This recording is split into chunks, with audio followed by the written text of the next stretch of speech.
so tó bá jẹ́ owó náà lájẹ̀ wọn asáyé jẹ́ kó mọ̀ pé ọ̀gbẹ́ni wa wèrè ló ń ṣe náà gbòòlù ti sọ pé báyìí ó dẹ̀ ń dúró so ó tún wá náwọn prayer téèyàn máa ṣe àwọn ò tún lè débẹ̀ so kọ́lọ́ọ̀bá kó má kọ̀dé àìmọ̀ṣe sí wa gbogbo kìíní tà ń sọ yìí ẹ má kàwé dáadáa ẹ bá lẹ́wọ̀n máa pé ọ̀rọ̀ ẹ bá ti wá dì nǹkan so most of our mọ́ṣáláṣí tó ti fẹ́ ṣe prayer lọ́la I really don't know. I only know few ones. Tell me more about me. So, if you want to assist with even praying in any mosque too, why should Lord tell you? To buy learn to one Mecca, pick up our folk on Kaaba. What is Uba? I want to one dear or Mubadu. Emma Adaruko Mubad Lasson. Mubad is a nogije. Emma Daruko any. Emma Daruko Ileri Olua promise. Ọládìméjì alọ́ba ọmọ Abọ́sẹ̀dé ẹ make sure pé ń forúkọ ìyá ẹ̀sìn gbogbo nǹkan tẹ́ bá ṣe o torí pé kò sí bó ṣe fẹ́ rí náà olóṣèlú á jẹ́ pé ìyá wọ́n máa ń jẹ lọ most times so kẹ́ máa fi sí ẹ gbàdúrà yẹn pé gbàdúrà tó bá fẹ́ ṣe pé gbogbo àwọn tó wá ń di ọ̀rọ̀ kú Mohbad but ẹ make sure pé wọ́n fi orúkọ sí. I'm appealing to all of us la fẹ́ ṣe èyí tẹ́ fẹ́ bá àwọn èèyàn sọ̀rọ̀ tó fẹ́ bá yín ṣe ní mọ́ṣáláṣí yẹn kọ́ képe Ọlọ́run kọ́ ka Quran kọ́ sọ pé ìlérí Olúwa promise Ọládìméjì alọ́ba tá mọ̀ sí Mohbad ọmọ Abọ́sẹ̀dé kọ́ wá ṣe àdúrà yẹn ó máa ní effect àdúrà ó kéré àdúrà ó máa ṣe kò ní ṣe ó sì sàn jẹ́ pé lọ. So that is the first thing, information. Ẹ jọ̀ọ́, ẹ make sure pé wọ́n fi sí orúkọ ìyá ẹnìyẹn. Abọ́sẹ̀dé kẹ́ bá fi sí. Ẹ má fà lámàlà sí o. Abọ́sẹ̀dé ti tó. Ìlérí Olúwa promise Ọládìméjì ọmọ Abọ́sẹ̀dé. À ń gbà ládùúrà, we're praying. Every person or persons responsible for his killing, his death, that Almighty God should expose them. Everything they have, kó jáde, ìjọba kó dìde sí. Anybody responsible for decision in government, in police, they should come up and deliver justice on time for this young boy. It's prayer. Bọ́lá ń ṣe fẹ́ràn Israeli tó, ó gbàdúrà sọ́lọ́run kọ́lọ́run tó lè fún wọn ní freedom. That way, God will never want his name to be put to shame. So, ẹjọ́ tá à ń rò náà wà effective, but àdúrà náà ẹ jẹ́ kó nípọn. So, ẹ má gbàgbé gbogbo ẹ̀yin tẹ́ fẹ́ ṣe prayer lọ́la. Ẹ bá a sọ fún àwọn àfáà yẹn kó fi. Even ẹ̀yin tẹ́ fẹ́ ṣe prayer ní díẹ̀ Ògún àtẹ̀ṣù. Ó ti yé yín, most times gan, mo ṣe gbọ́ gan, mo ti gbàgbé. Kò sí bọ́ ìfẹ́ bọ Ògún tán ní bó èṣù. Méjì jọ ń rìn papọ̀ ni kó lè ní ìbọn yẹn kó lè yìn dáadáa. So that there are other things that will be done that we may not be able to bring up here. So, Omo Abosede, also known as Mohbad. Oh, thank you so much, Zach. Oni ìlérí Olúwa promise Omo Abosede alias Mohbad. Àwa ń gbàdúrà lẹ́ni ìwọ Ọlọ́run Ọba Almighty Allah. Ibikíbi tí ọ̀rọ̀ ẹ bá kù sí, gbogbo ẹnikẹ́ni tó bá lọ́wọ́ lónìí kú Mohbad. Ìwọ Ọlọ́run Ọba bá tú wọn láṣìírí síta. Ìwọ Ọlọ́run Ọba jẹ́ kó ṣẹlẹ́yà. Ìwọ Ọlọ́run Ọba bá wa dà wọ́n nímọ̀rú. Gbogbo kíbi tó bá ti jókòó tó ti gbìmọ̀ pọ̀ lórí pé àwọn fẹ́ tan aráàlú, àwọn fẹ́ fìyà yẹn jọmọ ìgbé. Ìwọ Ọlọ́run Ọba wá dá sọ̀rọ̀ yìí. Wá jẹ́ kí òtítọ́ kó jáde. Jẹ́ káwọn tó wà ń díẹ̀ káṣírí wọn tú. Nídìílé bàbá ni, nídìílé ìyá ni o, láàrin ọ̀rẹ́ ni o, láàrin òṣèlú ni o, láàrin àwọn olórin ni o. Gbogbo bíkíbi tọ́rọ̀ ìbá há sí káṣírí wọn kó tú, kó ṣẹlẹ́yà. N tó mí àti tí ó mí nínú kan wọn. Ọlọ́run bẹ̀rẹ̀ sí fi dà wọ́n láàmú títí wọ́n fi ṣe tiwọ́ Ọlọ́run. Tó bá dẹ̀ wá jẹ́ inú àwọn olóṣèlú wa náà ni àwọn ọlọ́pàá Nàìjíríà ni ó bẹ̀rẹ̀ láti olórí Inspector General of Police. Ẹ dárúkọ gbogbo ẹ̀ àdúrà lẹ́ ń ṣe Ọlọ́run jáde tí wọn kó yọ sí wọn. Tá bá máa fi ṣàdúrà yẹn káàkiri bó ṣe ká wa lára sí nítorí pé this is the result of when there is injustice, when the instituted authority, if they refuse to do the right thing, people will start looking for means to get justice by themselves. This is not yet jungle justice. This is still spiritual way of asking for justice. Kò gbọ́dọ̀ dé stage ìtara máa ní àwọn aráàlú tó máa fi go after gbogbo àwọn tó pa Mohbad. And that means they are inviting anarchy, because if the government and the police continue this trajectory, ibi tó wà padà dé nìyẹn. And the entire world are already activated and they are aware that the governments are deliberately shielding these killers. So it is very important. The old lies and the old fabrication is enough. We cannot continue to follow what they did. The fact remains that whatever the case may be, the investigation done in Lagos State, a bigger one has been done in Abuja, a better one. So it is not even about people's thoughts or Mohbad. These are professionals. These are homicide detectives.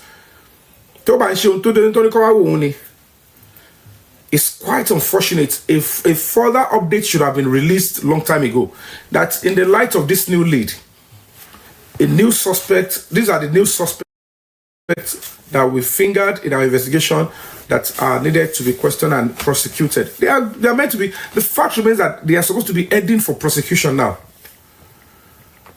So by Shipe in contour and in 3 seconds video here, the extension or vital on it down watching that boy. That's another red flag. A very serious red flag that is unexpected of a law enforcement. State command. Move video jadi. Zonal command. Nobody on this stuff, don't share on this video evidence, including the CCTV, Break the Silence Foundation, myself, and few other justice seekers, la move, make attempt, let's move extremely close. Every other person in one January, even Babatobi Mohbad go make attempts because the CCTV. No singular legal effort he has made to say, can I see the CCTV of my son's house? Can I see the video in Adura's hand? We are the ones making that attempt. Let me bring this one. So when you see that, you know certainly that the old time, tí wọ́n fún yín ní opinion pé kẹ́ máa sọ pé irọ́ làwọn ń pa àgbé nǹkan dání mi mọ̀ tí mò ń gbé kiri ṣé èmi ń kiri ọjà ni tí màá gbé nǹkan dání ẹ̀yin lẹ́mọ̀ tẹ́ ń gbé kiri o. I am only standing by the truth and the temple of justice, and that boy needs a voice, and it's not a crime. Pé mo jíǹji ayé mi, I am giving voice to the voiceless. Ẹlòmíì táwọn parents ò ṣe nǹkan gidi nílé ayé, àwọn parents wọn jà fún yàn rí, wọn ti àti ṣoore gan ni wọ́n lára débi kan máa tiẹ̀ fi tọ́ wọn pé this is how you run your life. You must not live your life for yourself alone. Àfi tó bá fẹ́ rí nǹkan bẹ̀. So ó máa difficult fún wọn láti understand pé kí ló ti rọ àwọn ṣe máa ṣe lọ dé level yìí.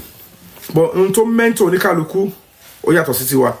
So the progress we're having, the development we're having is that we have officially get a case against the Nigerian police force on Mohbad's matter based on the directive of the presidency and the fact that the remaining 4 suspects should be arrested and charged to court, because the directive of the presidency is harmonize and prosecute.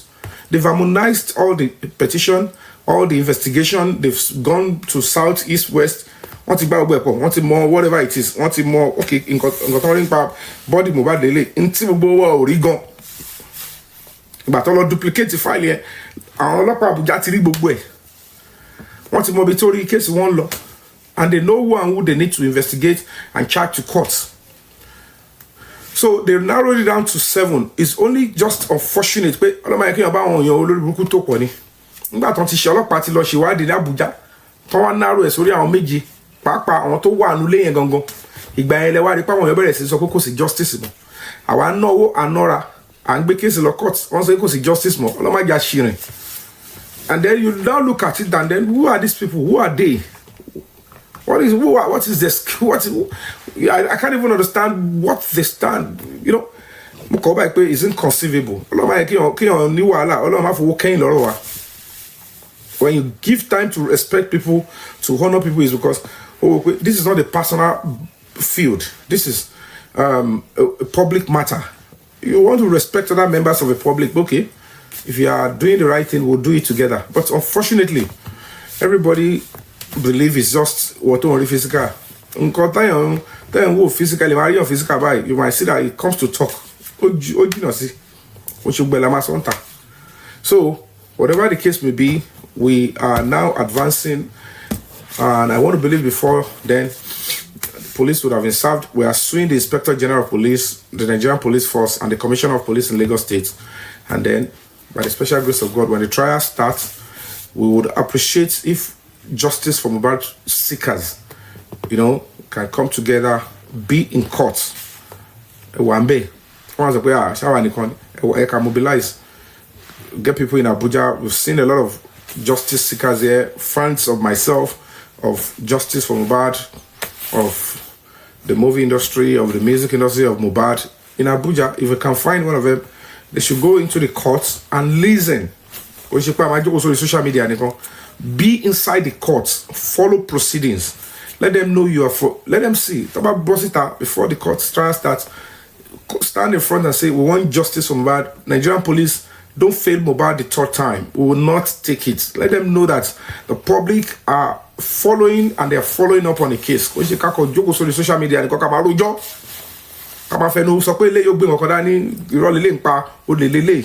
when we have opportunity of coming together, collapsing together, and doing the right thing, it is pure evil and demonic tendencies to be looking for how to create division amongst a progressive movement in a serious case like murder case. If anybody is not serious, if anybody is not making an attempt, you won't be filing a court proceedings against the police. You won't be filing a proceedings that asks that even the father of the boy should be arrested and investigated. Because it's very justice. So we have been deceived for too long to be keeping somebody as a special candidate. Ele was sacred. Ele yaweni. Ele the young widow. Widow will have a part of Widow. And she 5 birthday 5 months. Mohbad she was no mortuary. And she birthday 1 year. She been all over she you know what she kilo she. To bá ti pọ̀ lọ́wọ́ ẹ èlò ló ti ná sórí pé kí ọkọ ẹ lè rí justice. Lawyer wo ló ti gbà kó sue nurse tó inject ọkọ ẹ tó sue ẹ sí àwọn olórí burúkú tó kóra wọn jọ. Wọ́n dáwó fún pé we need you to sue that nurse. Oh, lè sọ pé mo nǹkan tó wà even òun fúnra ẹ̀ gan sọ pé òun òwe ọ̀nà ọkọ wa pọ̀kọ̀ òun ni àbó ṣe mistake ni then you need to be in court against the nurse. Kí ló dé tó arrest the nurse yẹn láti gbà tó ọkọ ti kọ́kọ́ gún ọkọ ẹ pa pé ta lẹ́yìn. Madam, I don't know you. What is in the injection? This guy is not talking. Rudo hospital 5 minutes. One to ku okulegbewa. Here.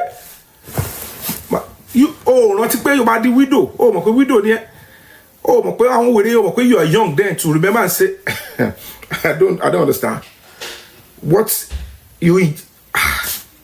Then the next hospital, if you want to boost up, madam, you can't go. Let the police come here.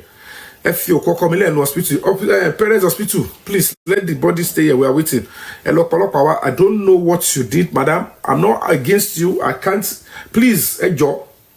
I don't know this woman. Oh, they will do not see madam and duro. Please, who are you? In office. But this criminal, this disgusting woman, spending color, and then you allow the nurse to go, and you came out and tell boldly, Baba Mohbad lori ko ma lole. Are you? I'm only like we see family here. Can you get come here? Mohbad tí ó bá gba ìgbà tí ẹ kan ní ọwọ́ mi. Wọ́n máa ka Panadol fẹ́ǹsìkì alábùkún. Àti ogun typhoid àti ogun stroke wọ́n máa kápọ̀ fún ẹ pé kí tó dé ó ti ní kó máa lọ ẹni tó gúnyàn pa nurse tó rí rí ilé ayé ẹ you saw the nurse under 20 minutes ó ti pa ọkọ ẹ somebody you love careless so tó bá yẹ pé wọ́n náà ni tí Mohbad ò rí nurse yẹn rí ọ̀nà ilé ẹ káàkiri wọ́n fẹ́ pa ẹ́ ọ̀rẹ́ obìnrin kan wá ní kọ́ lọ pé nurse kan wá ẹni yẹn wá gún ẹ pa ọ̀dẹ̀ ni kó máa lọ lé kí nurse ẹ̀ máa lọ before your parents will even come. It's pure nonsense. Mr. B, how are you doing? So we just have to fight and say we don't want this because CBT ade case Mohbad yìí ó sì ń jà so many countries are aware of Mohbad's case. Mo fi Ọlọ́run búra. Ẹ̀yin tẹ́ bá ń travel out ẹ kò try láti sanction ẹ pẹ̀lú àwọn law enforcement abroad, immigration, anywhere. And they know about this Mohbad's case and it's an embarrassment at the moment. So we want to protect ẹ am I right here out ẹ rí pé òde olórí burúkú actress tó ń tẹ̀lé yẹn ẹ rí pé wọ́n ń pump owó fún owó yẹn pọ̀ gan torí iṣẹ́ tó gbélé lọ́wọ́ ni pé ṣáà mọ ọmọ ẹ bó ṣe mú sábẹ́ yẹn ṣáà máa ṣe lọ fún tó bá ti wá bọ́tà tó bá ní ọmọ yẹn máa bẹ́ speaker o èmi ò gbé so ó ní táwọn yẹn ṣe ó ní tó ń gbé yẹn máa wọlé owó lè jẹ́ problem ti wọ ibi tó bá wọn kọ́ gbé kéèsì yẹn lọ àwọn tó ń rán sáàrin wa ń bí gan wọ́n ní kó máa gbẹ̀bọ̀dé wọ́n rán ẹ̀nà negotiate ẹ̀jẹ̀ bá lè bá ó gba àwọn tó ní kó máa parọ́ mọ́ mi okó mi fógànná eléyà ni mo kíríkọ̀ tí wọ́n owó iṣẹ́ wọn lọ́ngbà they just want to silence me but wọ́n realize pé wọ́n ti fail so most of our people don't want gbogbo àwọn mọ̀ pé most of them are being used ó kọ̀ jẹ́ pé tó bá máa fi dègún tó bá máa fi dìran they could not understand èmi ò ó máa jẹ́ tiwọn pẹ̀lú àwọn tó ń sympathize pẹ̀lú whatever they are doing your hands must be very clean. I will speak my own truth and I will stand by my truth.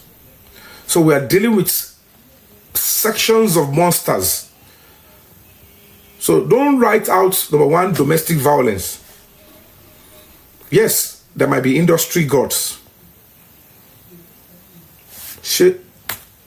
Apart on industry gods to kill Mohbad ni. Apart on industry gods kill halfway and let me use for rituals. ẹ̀dẹ́ rí pé gbogbo àwọn èèyàn tó súnmọ́ wọn alágbára àti olórí ìlú tọ́jọ́ nípapọ̀ wọ́n ń divert gbogbo wọn to be kọ́ ṣá máa ra iyè fún èèyàn kan ìwọ ṣáà mú yẹn sábẹ́ máa ra iyè fún and that's what they are doing with the justice you are all seeking. òun lọ́yìn sọ pé Mohbad ò lè rí justice. They believe that if people that are spending dollars, top musicians, a governor in the southwest, nobody were involved. They are bigger than the president. Mohbad ò lè rí justice. I can tell you all for free. Ẹ ti fail it pẹ́. Tẹ́ bá máa fi rí ìbínú Ọlọ́run tí wà lẹ́ pìtìpìtì bá máa dé. Ẹni tó bá strike yín sí ni kò mọ politics ni kò gbọ́n ni. Nígbà tó bá dé stage kan national security àti DSS àti army wọ́n á mọ̀ pé wọ́n máa sá kábàkàbà. How did we leave this for too long? Wọ́n á mọ̀ pé àwọn ò mọ̀ṣẹ́. Wọ́n á mọ̀ pé bàbá ẹlẹ́bọ̀dì gan làwọn. Because they mess up, they don't know how to need cases in the board.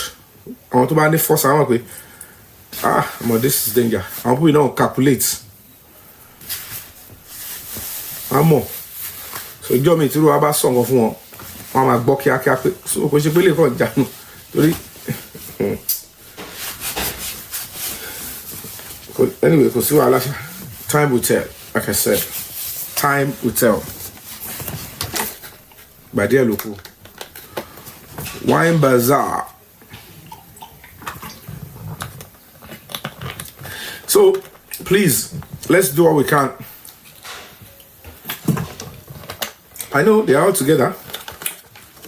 But gbẹ̀lẹ́yà yẹn máa ṣe papọ̀ ni. In conjunction lẹ́lẹ́yà wọn. Ṣé Fáráò lágbára ju gbogbo wọn yẹn lọ. Ó láwọn ẹrú kó náwọn àwọn tó pin dán. Ó gbó wọn lọ́padà. Ẹ fẹ́ gbọ́? Òkun pupa ó lá ogun wọn. Ó fi wọn panu. Wọ́n tún bu ketchup sí pàápàá. Ọlọ́run tún fi ketchup sí. Ẹ mọ̀ pé òkun pupa lá ketchup. Gbà tó máa lá Fáráò àtàwọn tiẹ̀. Gbogbo àwọn ẹṣin yẹn náà wọ́n sáré roast wọn wọ́n kún pupa Ọlọ́run dá ketchup sí ó ṣe lá nìyẹn pé àwọn eléyìí ò mọ bó ṣe ń lọ. They don't know how to forestall pending danger. wọn ò wọ́n lè sọ pé gbàtà Ọlọ́run bá fún wọn lórí ọ̀fẹ́ so they can't wọ́n mọ̀ pé this trajectory nítorí ṣẹlẹ̀ pé ó dà yẹn kó ti ní àsìkò ti ń tó and God have a way. A fún yín láyè ẹ ṣe agbára yẹn akọ̀dé pé ẹ rò pé ta lọ lọ́run náà But let's do all we can. I want to play something here. Or lifestyle be. My two àwọn ọ̀rọ̀ kan fún yín. Kò yé yín. Owó pọ̀ láti sort gbogbo wọn yìí. Ó yé yín. Owó pọ̀ láti sort gbogbo wọn. But owó ẹ̀jẹ̀ tán gbà yẹn, to them they might feel like kò sí nǹkan tó máa ṣẹlẹ̀ until something now happen. You know how work with Let me play this. Listen up, and I'll be pausing it to analyze for you. On that day, on that Monday, the manager that evening, the manager called me. The manager called me that evening. On that day, on that Monday, the manager called me. How far lifestyle? On that Monday, please take notes. Trying to reach Mo. I guess it's concerning the show we have on the 13th. I'm trying to reach Mo. He has not been going. So when he said he has not been going, I was like, Mo. I texted him. I called him. I didn't go through. Let me pray from beginning so that you can understand. I called the manager back. That evening, the manager called me. The manager called me that evening. On that day, on that Monday, the manager called me. How far lifestyle? I'm trying to reach Mo. I guess it's concerning the show we have on the 13th. I'm trying to reach Mo. He has not been going. So when he said he has not been going, he has show on the 13th, on that Monday evening. Number of law. What's going on? Mo, I texted him. I called him. I didn't go through. But who won't think about anything bad? I called him and the guy was already blank on Monday. Mohbad was already blank because lifestyle is a close associate, not just in a circle. He is part of Mohbad's corner, our kitchen cabinet, and then he couldn't get through. That's like she was like, I don't try it. I will try and reach him, Sha. I said, no, wala. It was the next day. I got a call. That Mo was dead. I thought it was a prank. Now, you heard him now. He said it was the next day. Hold on for me. What do you mean? Low.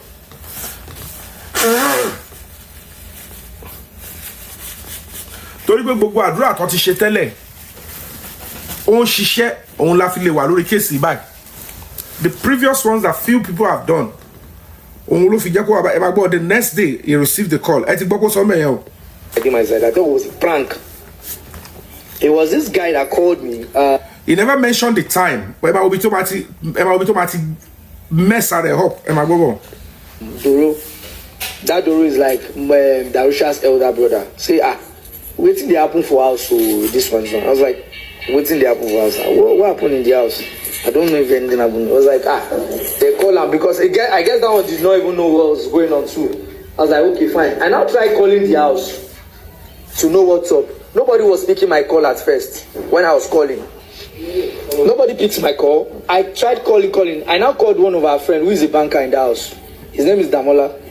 This is where we're going now. We are going. I tried calling the guy, saying, how far now? Shey you dey house? That one says just they come from bank. I said, waiting up now. Then they call me say, what happened tomorrow or something like that. This song, he said, is just coming from bank. And this Damola's testimony and written statements in court. Damola said they called him from bank. I don't know whether you people had him when he even said it on social media because I don't follow him. But right before I was with him physically, especially at the zonal command, AIG's office, Zone 2. And Force Headquarters, Labuja, they said, how did you know that Mohbad died? And why were you involved in taking the body to the hospital? He said they called him while he was in the office that Mohbad had problem, medical emergency. And he was rushing down to come and assist them. Now, the truth is this. Mohbad's house to Kuramed is less than 5 minutes. Whatever it is, give and take, whatever, I can spend it 30 minutes. if going out of Lekki on the traffic, coming in through, we have traffic because both sides, Domanje, the Oshid Road here. Now, this guy works in a bank. Yet, he claimed he was able to meet up with them at home and carry the body from the house to the hospital. Now, I will take it back now. Look at what Lifestyle is saying here.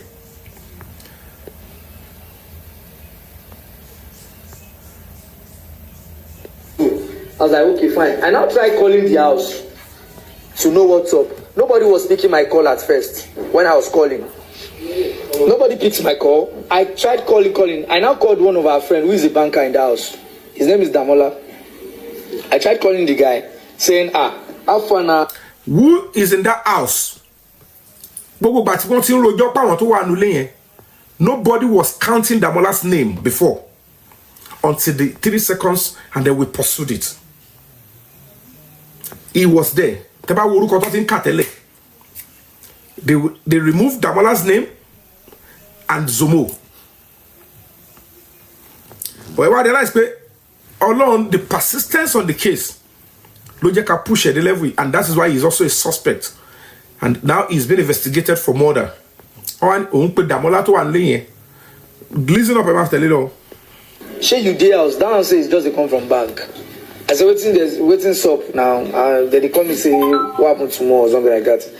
I was like, that one say they come from bank. I said, I beg go if you don't reach house. Anything up, call me, make I know waiting this up. Because I don't know, nobody they pick my call. But still I didn't relent. I still. And if the police are listening now, if the national security are listening, if the DSS are listening, if you check with the statement of this Damola, it's contradictory. Just coming from the bank. Meanwhile, he told the police that they called him. He was in medical emergency. Emergency delivery, first responder. Toma pe wo banker fún Mohbad tó ti fẹ́ kú, tó ti gbé tí ń lọ koi tí wọ́n gbé lápá lẹ́sẹ̀ wọnú mọ́tò. Ìwọ Damola ló máa pè pé kó wá rescue àwọn àbí kó wá rescue ẹ̀. And his story, Damola's story of his journey, bóun ṣe tóun ṣe rìn from that hospital to Ile, because practically there is no way he would have met them at home. Time tí Mohbad fi ní gbogbo nǹkan tó níyẹn, ẹjọ́ ta ló máa ní courage. Wọ́n wá rí èèyàn pé Damola tó wà ní báǹkì ló máa pè somewhere far in Lekki to the house. For Mohbad that is already tot in gas. Look at, you can see. But Ọlọ́run ló wú jáde, àdúrà ló wú jáde. It is the persistence and the prayer of the public ló wú jáde. Tẹ́ bá lọ wo wedding tó ṣe recently. Enti ó níṣẹ́ lọ́wọ́ tí ó ní kankan. I can tell you for free. I know how much we spent. People arrested boy more. Ipokia. Police officer spent 6 days trailing him Nipokia outside Lagos. We couldn't succeed in arresting him. They arrested 3 soft targets. One was released in the course of they took the remaining 2 suspects to zone 2. Ìyẹn àwọn méjì yẹn ló wá lead wọn lọ síbi tó kẹ́rù lọ. Láti ìgbà ọjọ́ tí Mohbad ti kú yẹn ni bọ̀bọ́ ti fi ṣe báńkì sílẹ̀ ìjọ yẹn gangan. He knew what they negotiated with them. Ó dẹ̀ rí pé owó burúkú lélẹ̀. I can tell you all for free, this Damola stopped banking work. Ó wọ́n ṣiṣẹ́ báńkì mọ́. They've had the meeting, want to negotiate. Ọlọ́pàá wọ́n báyìí pé so you stop banking. I was there. Eléyìí ṣe wọ́n ṣe lẹ́yìn mi, ìṣojú mi lọ ṣe investigate on those 2 places. Official bank lẹ́yìn jọ tí Mohbad kú yẹn. Only yes, because you stop banking because you knew what was on ground. No problem. Now, how did you get to the house? Ṣé àwọn kan sọ fún yín pé traffic mú Mohbad? And that was why he was able to find himself and say, òun dé ilé. Now look at Lifestyle talking here. Òun pè, òun kú láti báńkì ni. never said anything. And there is no way to buy the Mohbad come bill ason on a rush in the hospital. If that was the reason they called him, and your clarity on his often lifestyle, but one couple won't say Mohbad in B or they rush in the hospital. Because they were all in the house, they were planning. They were all in the house, they were planning, and one few of them, lori case here. That was why we should ghost the lifestyle. Cold. Till one of them now picked my call. I said, lifestyle, where you did? The class lifestyle, where you did? I was like, lifestyle, where you did as well? Like, so this one's on Mo. I was like, what happened? Mo, okay. No, you know possible. This one is one. As I asked them, they tell me say they carry me go hospital. For my phone, I did run. Like I came out of my estate. I ran like a madman. I didn't even wait for a ride or anything. I was running like a madman on the road. I went to enter a public transport because I don't even know. I can't even press my phone to start booking a ride. Until I got there by night. I got there by night because of the traffic. I even got there, even lawyer and everything. You heard it now. He got there by night because of the traffic. But the Damola they called that was working in the bank, they called him. Damola was able to move from his office. Hello, I have to go out. Hello, I have something I have to go and do at home. Hello, please wash over my desk. Go to pack a personal effect. So about a pack a personal effect. At least one chance of people bad it kumba. One cause of people one rush bad lost hospital. So there is no way as a banker you will just leave your desk and vamoose. You will still find a way. Hello, please wash over my stuff, personal effects, and then you leave. And then koto jadi there is always sensor no. Before you go out of the bank, she is not going to drive.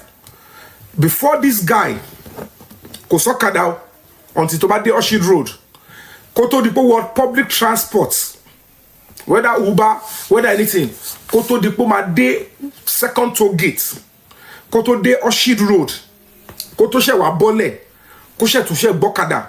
This guy was telling the police that yes, I still met them and joined them in taking Mohbad to the hospital in Kuramed.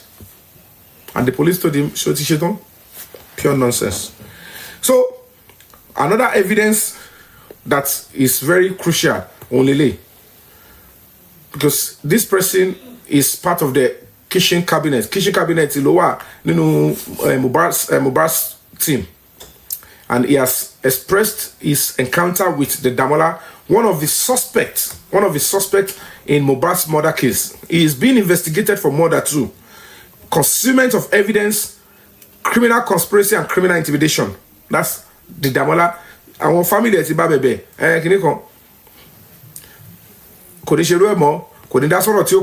But maybe they thought they've spent a lot of money. Want to bribe with the help of all these hijackers, don't penetrate the case here to know who and who they should engage. Because the real people, these guys, the only thing they cannot do is to be physically showing up. Because they know we might run into each other. And they don't want people that come follow up. Because it's dangerous for investigators. So they need people like Awatajonshi Justice to ask, and they will start saying, that is why and they were said, ọlọ́pàá ló sọ fún mi pé lára àwọn lady tó ń tẹ̀lé mi tẹ́mi rò pé yàn gidi ni tó ti sọ ọlọ́pàá tí n bá parọ́ kí n má jèrè gbogbo tí n má ṣe life mi tí n bá parọ́ kí bọ́ tó gbá mi kí n kú dànù ọlọ́pàá ló pè mí sọ pé this lady tí mo rò pé yàn ni ó ti compromise o, I should be careful. Most of them do not know that àwọn ọlọ́pàá máa wò yín ẹ bá ti lọ sọ kọ́tọ̀ tẹ̀ ló ń bá ẹ tó ń snitch. Police are intelligent people. They will look at you and say, you claim you are seeking justice. And you claim you are coming to do this. You might negotiate with us. Because the morale is very low. And that is why I want to be our public not initiation here. If you want standard policing, we must learn to speak and defend and fight for police. You cannot be sitting on social media and be coming and be asking for standard policing when you know that there is no even logistics, financial inducement, encouragement to make the police do the right thing. But you are the one that will know the best type of policing, the world best policing. But you don't know the world best citizenship and citizenry behavior. Oh, need some tax. Oh, need join NGO. Oh, mama, booyah on social media. Mama destroy, mama defame, and you'll be asking that Nigeria should get better. I want why I'm bulletin get you better. Because the fact is, I want to raise the intention. And tomorrow, look at how far we are working hard. Then there is a problem with Nigeria. There is a fundamental problem with how people are raised. Because but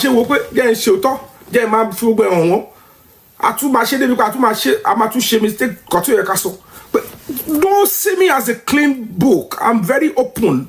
Because mental problem. Only certificate with in Germany. About pé ìjọba bẹ̀rẹ̀ sí wá sọ pé eléyìí wèrè ni o kò ṣe pé wèrè kò fẹ́ gba asylum ó kàn náà ní ó wà depressed wèrè tó ní sí ó máa ń wọlé sí lára. So for that reason ẹ máa parọ́ èèyàn bẹ́yẹn tì ní cause èmi ò lè máa bá wèrè po ṣàn ẹ lè bá pátá brown lè máa bá ń di ẹ so ẹ máa parọ́ èèyàn bẹ́yẹn tì àwọn yẹn dẹ̀ la wà ń bì tàjọ́ ṣe wòlímọ̀ papọ̀ cause ẹni tó máa fẹ́ sí lára bóyá 20 minutes ni. Mohbad ò fẹ́ pa mí Mohbad mo máa bẹ́ẹ̀ pò nǹkan ìwọ kí ni kò bá ti ṣe fún 20 minutes tàbí bá ti wálẹ̀ wọ́n á gbọ́ tó bá gbọ́ ògùn wọ́n á fún lábẹ́rẹ́ èyí tó kù á dà sí free ẹ̀rọ pẹ̀ tó wọ̀ kílẹ̀ ń bá ta gbogbo díẹ̀ time tó fi fẹ́ sí yẹn kan tó máa bọ́ ta mẹ́ ò lè bọ́ sí.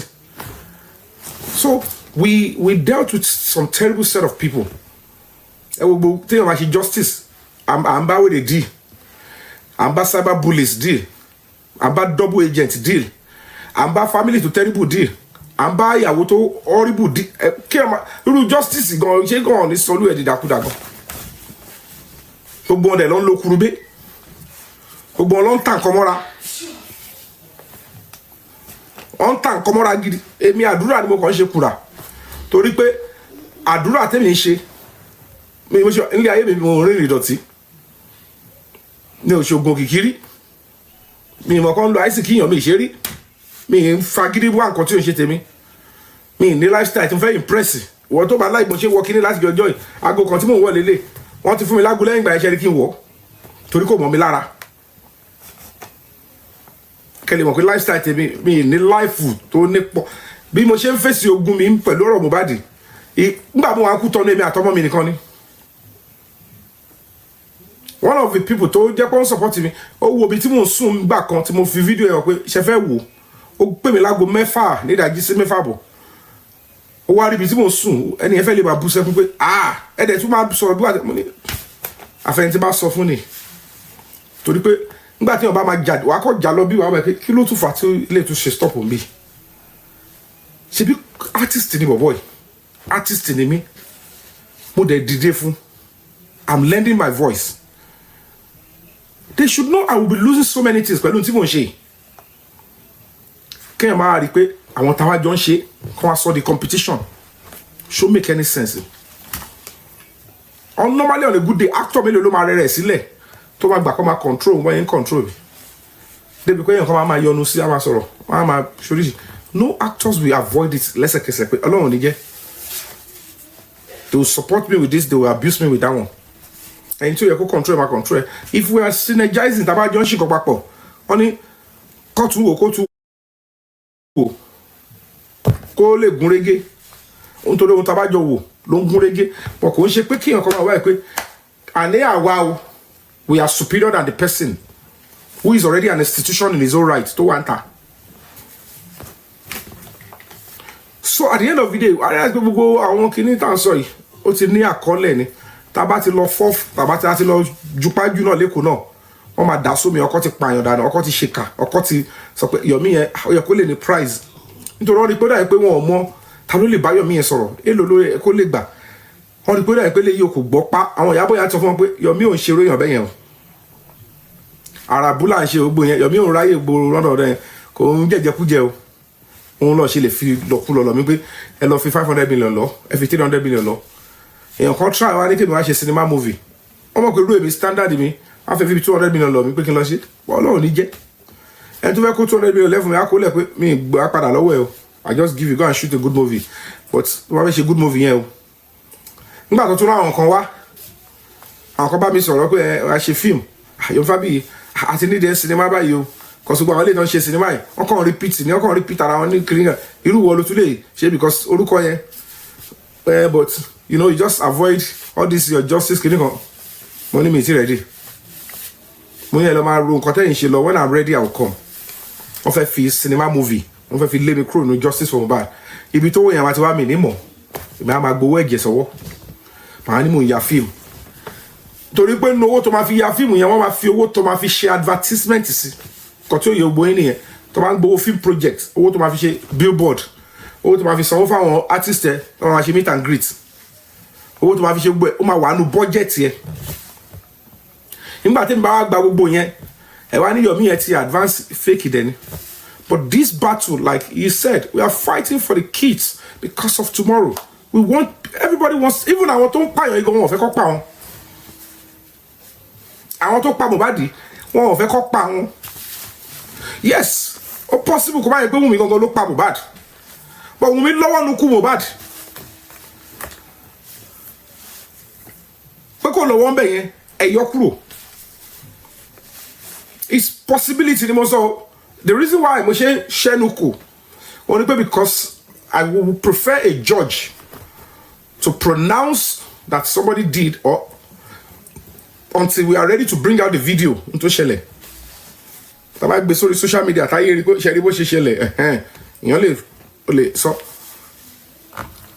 and it's safe for me to say ó lọ́wọ́ nu kú and that is even what they are investigating her with but ọlọ́mọ ayẹ̀ka rí náà kàn ga ta ló gbàdúrà rú obìnrin bẹ́yẹn gẹ́gẹ́ bí ìyàwó torí gbogbo ohun tó ṣẹlẹ̀ yẹn I can tell you all for free ẹ má yọ rituals kúrò ní ọ̀rọ̀ case Mohbad ìdí tí spirit ẹ̀ ṣe ń jà nìyẹn ó wá jọ bí ìgbà tó gbé bí ọ̀nà méjì ni wọ́n fẹ́ fi ṣe rituals ọ̀tọ̀ náà wọ́n tó lò nǹkan nínú bọ́dì ẹ̀ kí yẹn máa lọ lẹ́gbẹ̀ẹ́ kan ọ̀tọ̀ níbi tó ti fẹ́ lọ sí wọ́n fẹ́ kí ló fẹ́ kọ́ síbẹ̀ yẹn tìbọn ti kọ́ àwọn blọọkì kan síbẹ̀ tó ti dín pẹ̀tà ṣé Mohbad náà ló ń kọ́ blọọkì tó ti wó yẹn ẹ̀rọ ni ti rí kàṣà náà kíyèsí ògùn kaná ti kọ́ ilé yẹn tán ó sì wà reasonable then Mohbad is a young child a 27-year-old ilé tẹ fẹ́ kọ́ yẹn tó máa kọ́ parí ni ta ló máa gbénu ilé yẹn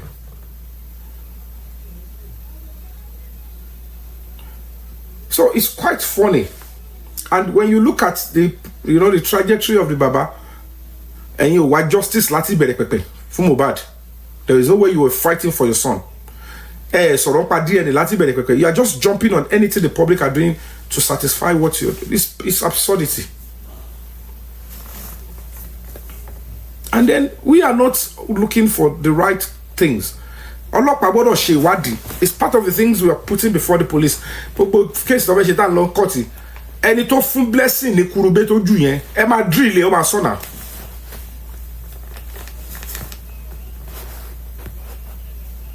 ẹ lọ wo fídíò yẹn náà wọ́n ní ẹ boxer sí ẹni òun ló ń dọ́jì kó tó jù kí ni gbogbo orí burúkú yìí náà ṣé ọ̀n báyọ̀ ṣe bí lọ́nba yín ṣe bí ni ṣé irú bẹ́ẹ̀ ń ṣe lélẹ̀ irú ẹbí yín lélẹ̀ ṣé gbogbo yẹn lórí ẹbí ẹ ní àwọn lọ́ba ń lù yín tó máa sọ pé kí ni gbogbo ilé gbogbo kí ni wọn alápá something bad is still coming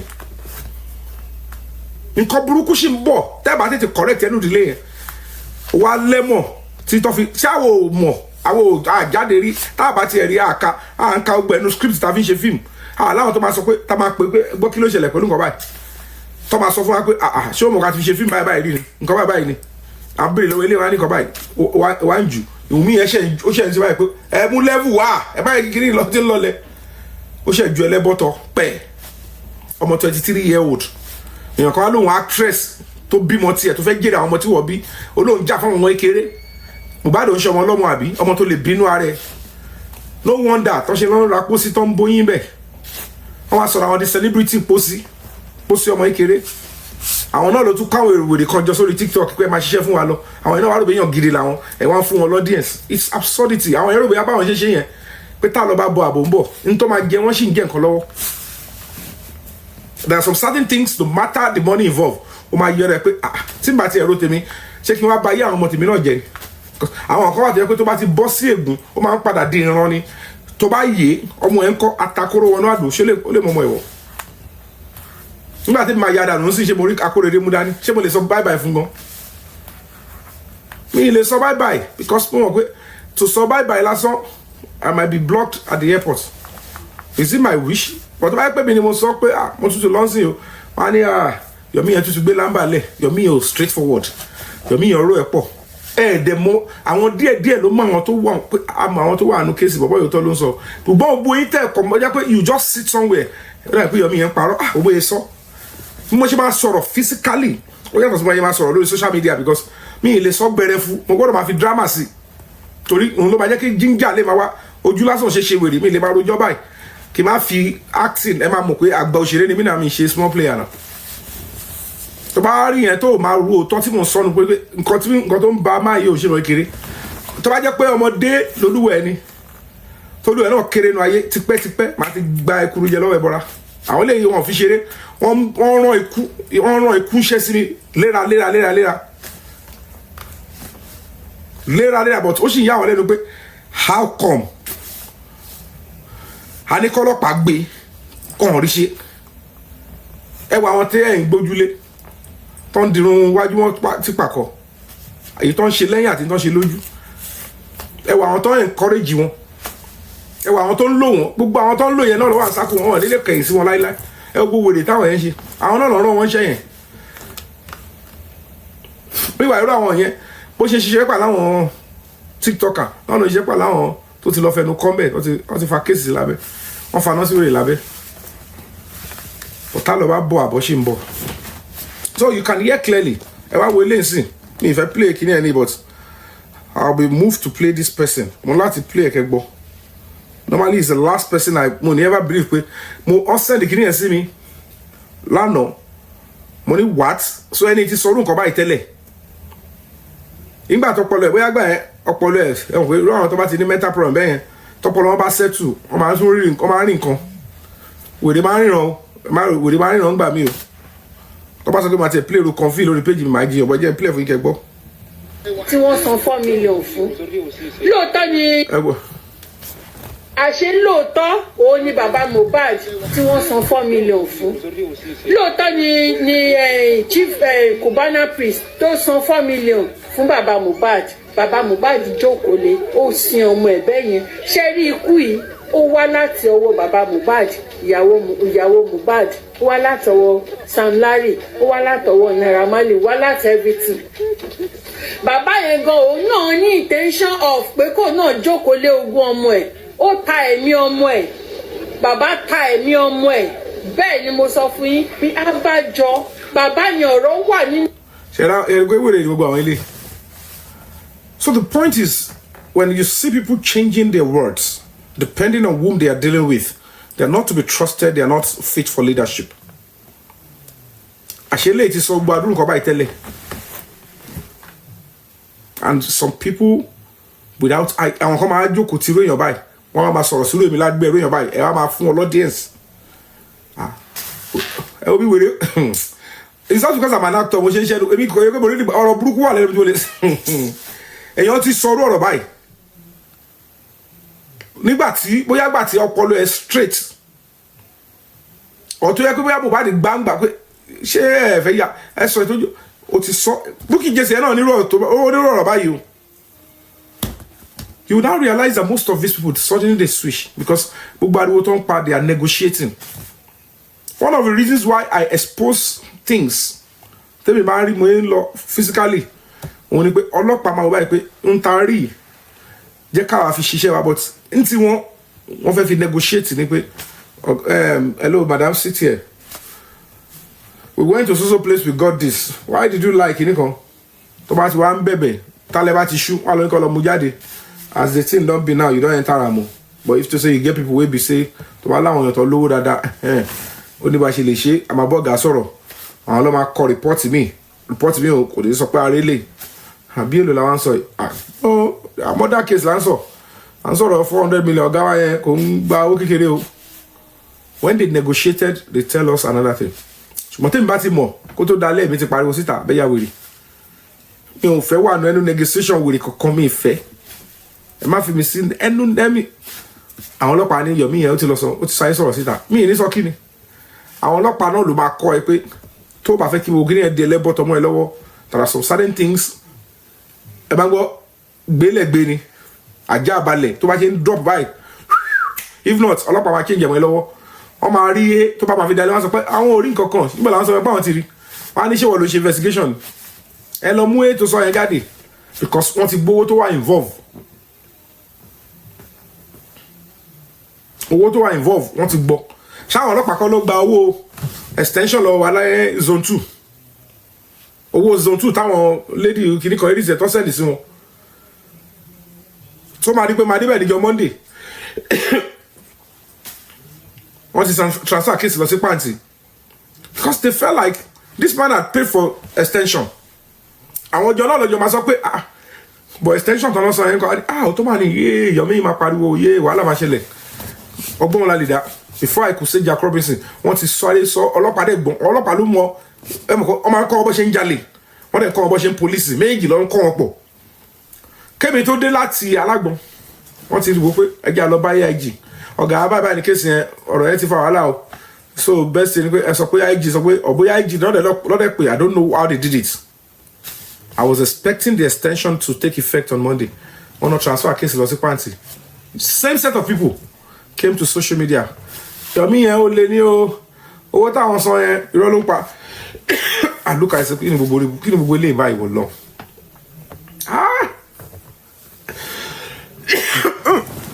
Ṣé ìkọ́ ẹ̀fẹ́ nǹkan wá? Àwọn èrè ń bọ̀ wọ́n sì ń jẹ́ bí nìkan fẹ́ ọkàn sí mi o. Sọ́ọ̀rì gan àwọn ìwé àwọ̀kọ́ ṣe mi o. Wọ́n dáná mẹ́rin. Wọ́n gbọ́yìn òkè gbọ́yìn. So that was just the whole stuff. So I realize pé gbogbo nǹkan tá à ń ṣe lára àwọn tó wà ń bì báyìí sọ pé wọ́n fẹ́ bẹ̀rẹ̀ sí ṣe prayer ṣọ́ọ̀ṣì gbogbo ẹ̀ wọ́n ti ń sá kábàkàbà kiri. Inú ẹ̀ náà lọ́ máa ti gbá mi inú wọn. Inú ẹ̀ lọ́ máa gbégbé gbogbo lé mi lọ́wọ́. Nǹkan tí spirit Mohbad ní ká ṣe nìyẹn. Jẹ́ kó mọ̀. Ó dẹ̀ máa lọ. Prayer máa bẹ̀rẹ̀ lọ́la. Ó máa ní effect tiẹ̀ lọ.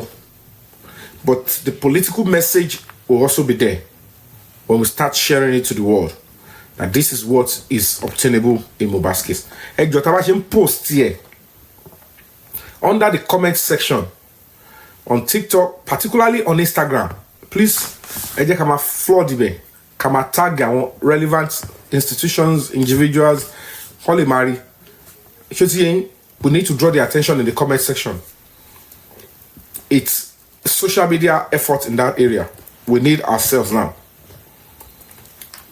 Hey Joe, we need to do that. So that message will go and it will help the public to be more aware that now prayers are now being made. Because in to stop a lot of prayer can reach justice from bad. Talk about the international community, everybody people they approached the court, they even prayed. If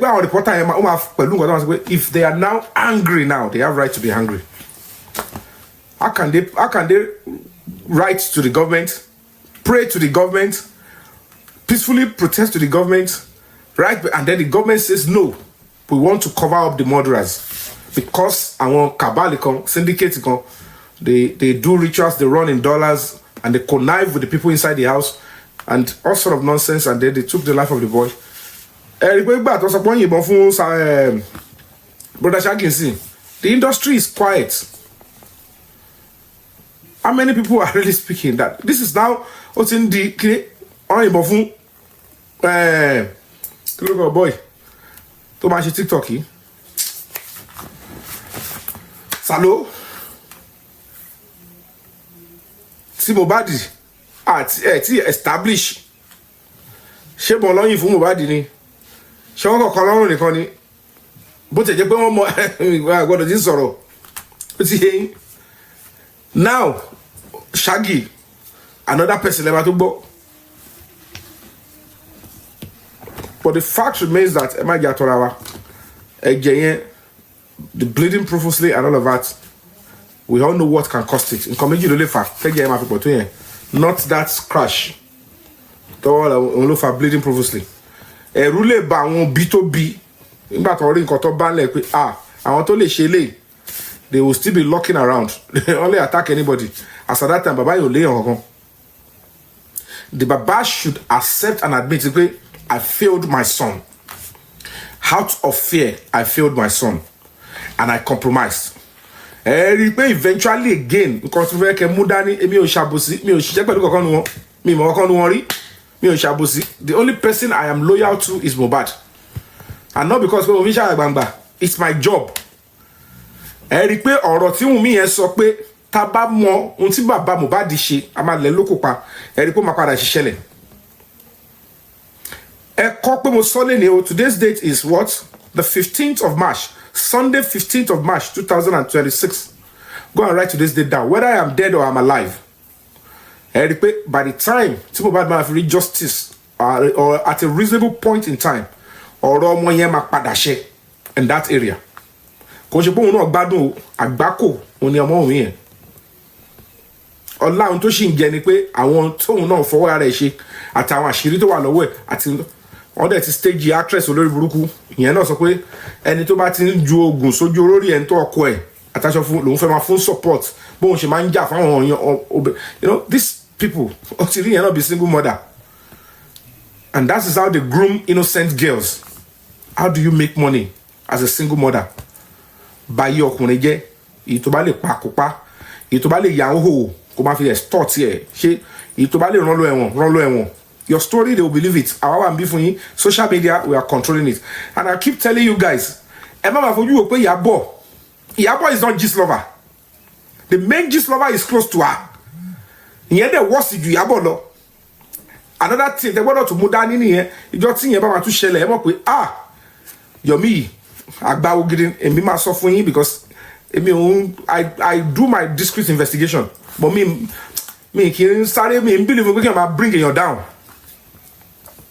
so see I don't believe in saying I want to bring somebody down but trust me the gist lover has an ounce and a taste in the movie industry only stake in the movie industry and that's how they are doing whatever they are doing so whatever it is let's go back to Emma Mo it's a syndicate but in turn dale gongon to get our for the sake of IP you have a stake tell me Wolembi or your password they know themselves and I've said it over and over not because I'm coming back to Yabo but I've told you guys anybody that choose to believe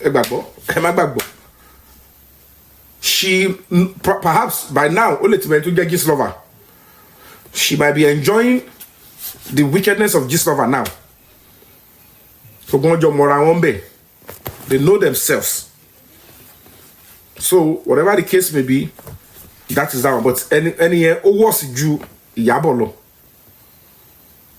and kò ń ṣe any àwọn actresses bí mélòó kan náà wọ́n láwọn criminal blogs tó ń lò bẹ́yẹn tí gbogbo yín mọ̀ and some àwọn míì tó jẹ́ pé media persons tí wọ́n control àwọn blogs míì tẹ́ ń wò yẹn tó ń ṣe ìka they always they are doing business they want to be the ones to be in control àwọn kan wà wọ́n believe pé ẹni táwọn bá fẹ́ bá tiẹ̀ jẹ́ evil yẹn witchcraft yẹn wà nù wọn so tó bá ti ṣẹ̀ wọ́n wàá kọ́ rí pé wọ́n bẹ̀rẹ̀ sí pàwọ́dà ṣe fún ẹni tó bá dẹ̀ fẹ́ promote anything wọ́n believe pé pẹ̀lú platform yẹn ò promote anything tó bá fẹ́ jẹ lọ ẹni táwọn bá fẹ́ kó gbérí wọn fẹ́ kó gbérí mo di wèrè mọ́ ọ lọ́wọ́ lóba pé ẹ ṣàfihàn mí yẹn lẹ̀ àwọn ti ṣèkà fún àwọn ti ṣe táwọn fẹ́ ṣe fún but ó dàbí pé when you block this one in that Yomi's life another place will open for him mba life tèmi lọ mo ráyè àṣàjà lọ́kì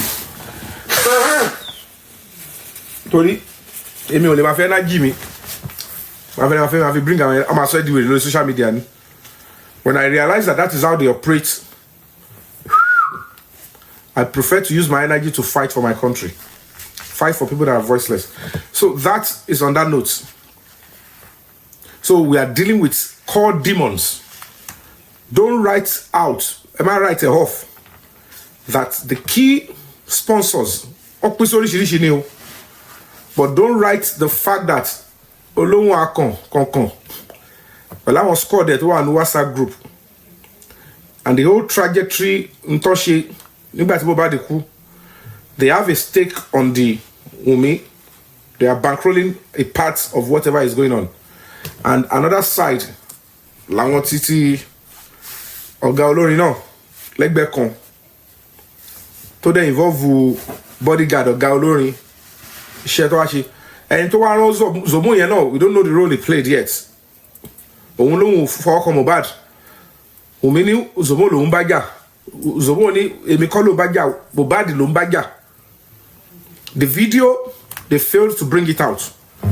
If it is Aye Metusela ni, if it is the old house or the new, but me, I can tell you for free, in my own opinion, it was where Mohbad died. It was an incident that preceded the final moment of Mohbad.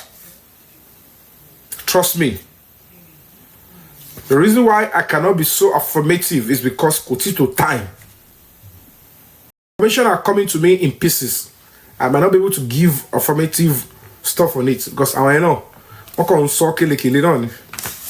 understand? But when I came about, keep spending here to sorrow. So could the people breast in type Wunmi wo Mohbad tó fi ń jẹ̀rù ránlẹ̀lẹ̀ tó fi ń kú báyìí ni pé kò care fún. Mo ti sọ ti pé àwọn wèrè kan sọ gbà yẹn Yomi yẹn parọ́. Ó lóun rí Mohbad lẹ́lẹ̀ bá ẹ tó bá rántí gbà yẹn tí mo sọ. Tí mo ní wọ́n fi Mohbad lẹ̀ nínú ẹ̀jẹ̀ àti ìrora yẹn tara tó wà ń bẹ báyìí lẹ́lẹ̀. Until ìgbà tí wọ́n ṣẹ̀rùn spending yẹn pa. Lówó báyìí pé so ìwọ ń sọ pé káwọn pípín yẹn bẹ̀rẹ̀ rìn sí kọ́ yọ̀wọ́. Ẹ wá fẹ́ fi èmi àti nọ́ọ̀sì nìkan lẹ̀. Ló bẹ̀rẹ̀ sí sọ fún pé ọ̀gbẹ́ni wa mo lè má dárúkọ àwọn yẹn o ṣùgbọ́n wọ tó jẹ́ ìyàwó ẹ̀ báyé ṣe fẹ́ yọ ẹ́ kúrò fẹ́ wò ṣé owó Mohbad lẹ́lẹ̀ tó máa kú lọ ṣé òun gbé ṣé pé lẹ́lẹ̀ bẹ́ẹ̀ kọ́ ni because she was hell bent that he will never make it and they must not take him to hospital. Kò sábúrò ẹ̀ tó máa jà fún because wọ́n ti ní tó dé yẹn ti dè yẹn mọ́lẹ̀ Darosha ti gbẹ̀bọ̀dẹ̀. Àwọn tí ìyá Mohbad àti bàbá Mohbad wá ń protect nìyẹn ṣe rí pé àwọn òbí ọlọ́mọ ẹ̀kẹ́ ṣe òbí ní ìwọ̀nba náà lè yọmọ when you look at some certain things nǹkan tí gbogbo yẹn ṣe gbọ́dọ̀ ṣe lẹ́yà nìyẹn ní tí bàbá Mohbad yẹn ṣe gbọ́dọ̀ rẹ̀ wọ̀n yẹn nìyẹn he must go to prison for some he committed serious crime. See ìyá Mohbad, I don't know how far the role she played but they messed up. Kò ṣe pé bàbá gbogbo DNA kìíní kan yẹn he wants control of the property. Ládùúrún tí mo ti fara rọ wọ́n máa gbówó lọ. So anything DNA is for property and he didn't start the DNA. The DNA was not part of his quest for justice láti lẹ̀. So where did you have an idea àpò gbọ́dọ̀ ṣe DNA onítorí public sọ. But the core of the matter is, at that point that you saw duvet that was soaked with blood, did you report to police? Did you place Wunmi, Adura, all of them under arrest? The police should know. They must tell you what happened to your son. And on theory,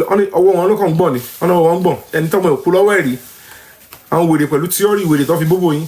Anytime more cooler where he could live away and say, she might power bomb kakiri. She put one thing at which my line.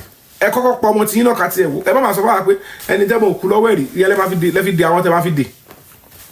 He compromised, he messed up and they betrayed him and he started fighting back.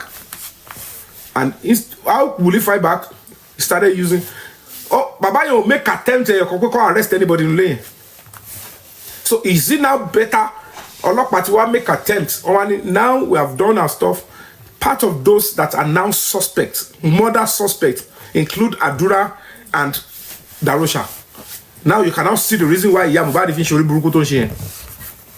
Those are the people the government are saying àwọn tó bímọ gan owó yẹn ṣe.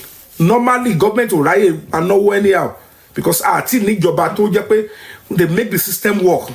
ẹni tó bá wọn lọ máa ná kí ni wọ́n lé lórí pé àwọn tó bímọ gan wá ń pariwo ń bí wọn ò fẹ́ kankan àwọn public ò ní kankan lọ́wọ́ ẹni tó ṣojú ẹ̀ ní ẹbí òun náà ti lóhùn òun ti ń tẹ̀lé àwọn tó ṣe kí ní kí la fẹ́ ṣe báyìí sí ṣé ká bẹ̀rẹ̀ sí ń gẹ̀lẹ́ until we see strong people in the public èèyàn tó wá strong tó wà ní public tó yẹ kó ti tó ó gbẹ́bọ̀dì òun Ìyábọ̀ she sold the entire public away and said no ó wá parọ́ fún mi bóun gbó away she didn't leave justice for Mohbad she decided to stick with Ọmọwùmí ó dẹ̀ bẹ̀rẹ̀ sí ń gbé káàkiri knowing fully well that there is no way you pursue justice tó ò ní arrest Wùmí màá ní mo wá justice sí màá máa pọn Wùmí sẹ́yìn fake justice mo wá yẹn so she only deceived you that she left justice and that was how the public was betrayed.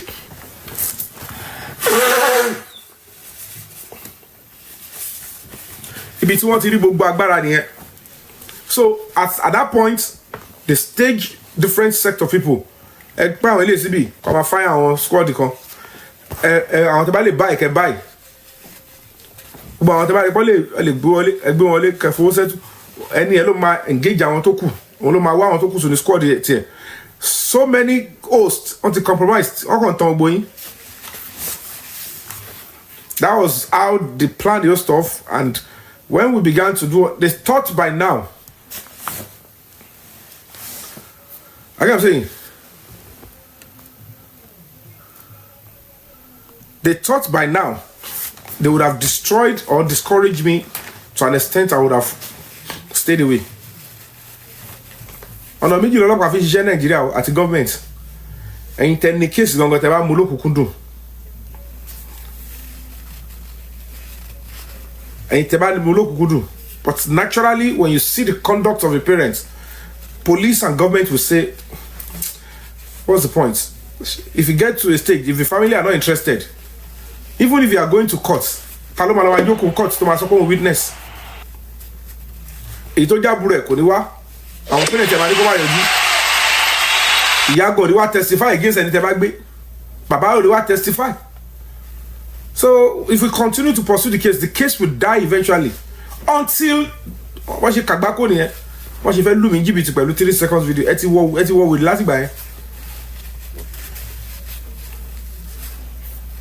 ẹ ti wọ wèrè láti gbà yẹn òun ni spirit Mohbad ṣe make sure pé àdúrà yẹn include owó yẹn kò ń ṣe kó need owó yẹn but that money is very necessary to involve and drag the foundation into the case and as a friend of Mohbad and as a colleague under the law we have the statutory right to pursue the case to this level so kò síbi tí family fẹ́ gbà yẹn sọ pé nídìí ẹ̀kọ́ bá wa ṣe kò possible ẹ̀ lè ṣe mọ́ ibi tó ti há nìyẹn so àdúrà must come out and gently kó wá support the prosecution kò ń ṣe òun ló fẹ́ sọ̀rọ̀ òfin ló dé pé you must go and tell us what happened in that house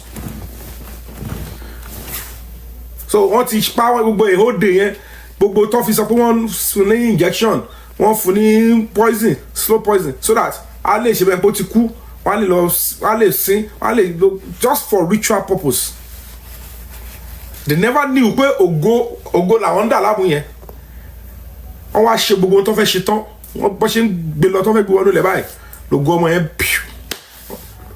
wọ́n mọ̀ pé tó bá yẹ pé bó ṣe popular as at the time of burial ló popular mo fọlọ́ máa búra wọn ní dánwò yẹn o because báwo lè fẹ́ súnmọ́ irú èèyàn bẹ́ẹ̀ tẹ́ bá ṣe olórúkọ tó yẹn but wọ́n fojú bíntì ẹ̀ gbogbo iyì tí Mohbad wá ní pé I'm a star òun ni gbogbo àwọn tó dúró tì yẹn wọ́n dẹ̀ betray ẹ̀ kan lẹ̀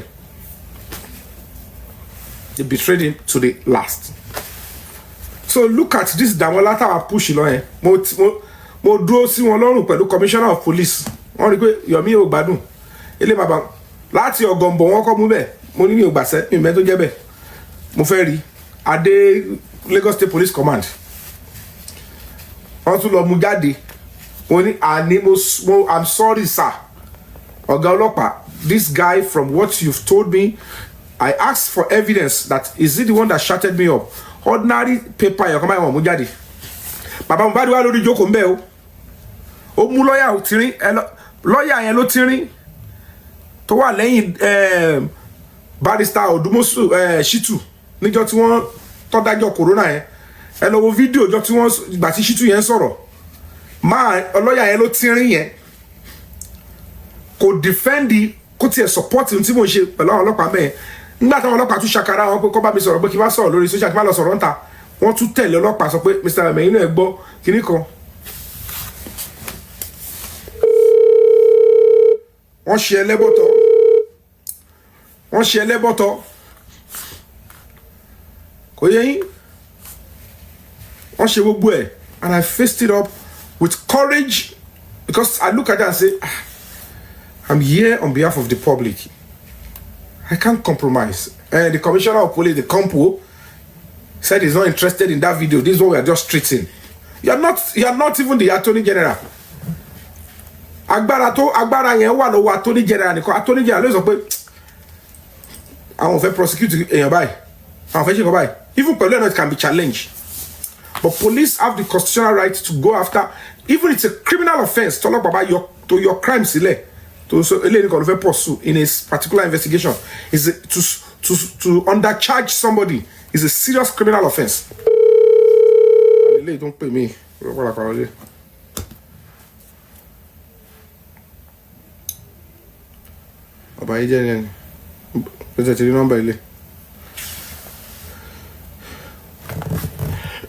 Thank you guys. Golden Seal, Light of the World. Thank you.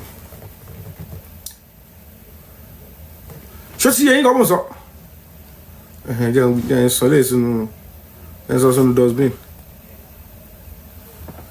ọ̀rọ̀ tí ń ká àwọn lára láìkò tọrọ. It's a criminal offense to undercharge and that's the plain truth.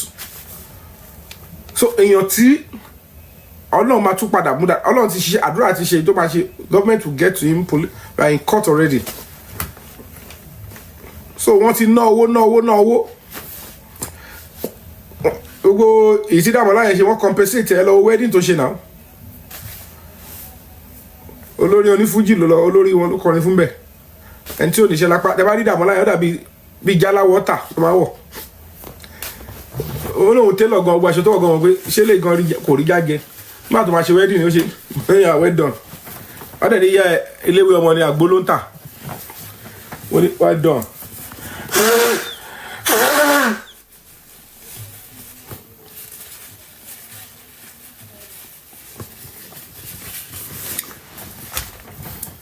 Ìyá ẹ̀ ti ní kò ní dá sẹ́jọ́ yẹn mọ́ kò ní ṣe mọ́ tó bá wọn kó wọn ò ní dá sí wọn á lọ kọ statement padà I was threatened that's tó bá yẹ kókò lọ́wọ́ nukú Mohbad gan but you realize eventually that lifestyle ti sọ òun náà ti ẹ̀ confam pé nulẹ̀ Mohbad yẹn lòún gbé at the police station ní Abuja kò ṣe lẹ́yìn mi he gave ó sọ̀gbà tó ń bẹ̀rẹ̀ sí ń gbélé Mohbad meanwhile ó nílé ní Ìpókíà bí wọ́n ṣe tọ́rọ̀ Mohbad ṣẹlẹ̀ báyìí tí wọ́n pa Mohbad tán báyìí tó ti wà lórí negotiation wèrè wọ́n gbalé fún ní Lagos Island ní ó fẹ́ máa gazọ̀ bóyá gbọ́ngàn lọ́ ti pín òbò fún gan lọ tó dáwọn obìnrin kan wà tó bá ti ń ṣe tó bá ti gbọ́ jàdí level kan tí cocaine bá ti wọra àti gbó bá ti wọra jù tó bá ti wà wọ́n nìyẹn ni tó bá ti wà available ni ó tóbi ó kí ó fẹ́ ó tínrín ó lárùn ṣáà wọlé ọ̀ràn rántí kọ́ńdọ̀mù gan ìbọn ọmọ náà wọ́n gé ọmọ ìrànlọ́wọ́ kan lọ sọ pé kọ́yàn síta ọyàn náà dàbí òròǹbó báyìí oníṣẹ́mọ gidi kan máa kọ́yàn síta máa dà sí gbòòrò ẹ̀gbọ́n ẹ̀ tí ẹ̀ ti ṣàlàyé dáadáa wọ́n ní ṣé transformer bí àṣà àwọn tó ń bí sìn ọ̀dájú lé wọ́n o àwọn ọ̀dájú làwọn tó ń bí because rate tó fi ní access àwọn egbògi olóró ti pọ̀ jù and we have to be careful gbogbo àtàwọn bímọ Nàìjíríà yẹn both young boys and girls as a 12-13-year-old àwọn gan lọ́mọ máa bẹ̀bẹ̀ lọ́mọ máa seduce ọkùnrin ó ṣàwá jẹ́ṣẹ́ àwọn so ọmọ ẹ̀rín tẹ̀ ń wò yẹn ẹ̀rí gbogbo àwọn ìdí wọn yẹ̀ mọ́ wọn géèyàn jẹ mọ́ fúnra wọn mọ bó ṣe máa ṣe react ẹ wo ru fídíò kan gbà kan tí ìyá yẹn sọ pé they rape I will not accept to the school I want my right to be protected they rape my daughter ọmọ primary school ìyá ti ké síta wọ́n ti fẹ́ borúkọ school jẹ́ nígbà tí school wo báyìí pé níbo social media lè ti lọ ń ké báyìí wọ́n máa borúkọ léwé àwọn jẹ́ ọmọ ẹ̀ gangan ni corporate ọmọ 10-year-old tó máa ṣá fídíò síta báyìí ọmọ gan ló wà lókè ló ń gèdì láàrin àwọn boys kọ̀ báyìí pé wọ́n lọ́n kí ni owó rárá ìwọ bó ni lọ́mọ ti rúru idea tí mo fi jáde primary school wọn bí mi dá tí mo fi jáde secondary school mi ìdóbò mo ṣe jáde secondary school tí mo ní fún ṣe ìjọba akọ́ ṣe gan mi mọ̀ pé level mi ti wọnú dì mo kọ̀ ní pé kí ní ẹ̀kọ́ tutù wa ló dẹ̀ ṣe sọ̀rọ̀ gbùrùgbùrù kò dẹ̀ pẹ́ náà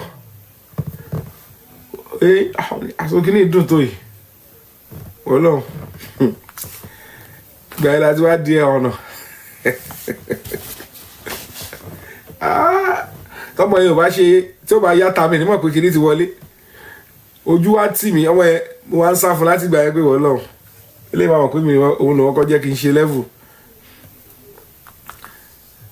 nígbà yẹn mo bá yẹ can devilish tó bá dúró dáadáa sọmọkùnrin wàá ti bọ́ ọmọ yín kéde sùn kó tó mọ̀ so everybody needs to be careful out there it's not even about ọmọ yẹn ó máa ti fẹ́ pa mí bẹ́ẹ̀ ló ń ṣe jú sí mi àwọn ọmọ ọ̀sìn wọ́n tún ń jókòó léṣù at 16-17 wọ́n ti ń lo vibrator ayé ti bàjẹ́ tó gbórí gidi ni ẹ bá rí iṣẹ́ yẹn ó máa mi bí ọ̀parun ni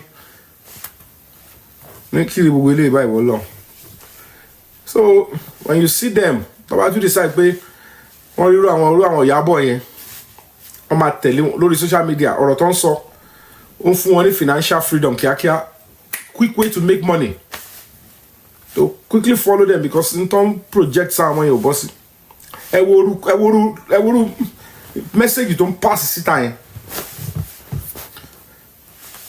kò yẹ yín ṣé kò mọ̀ kó àwọn kan sọ pé justice for Mohbad níbì kan ni kò yẹ ẹ jọ sáà ṣé kò rí pé Wùmí ò béèrè fún justice fún Mohbad mọ́ ṣé èmi ni mo sọ fọlọ́pàá pé kò sọ di suspect ni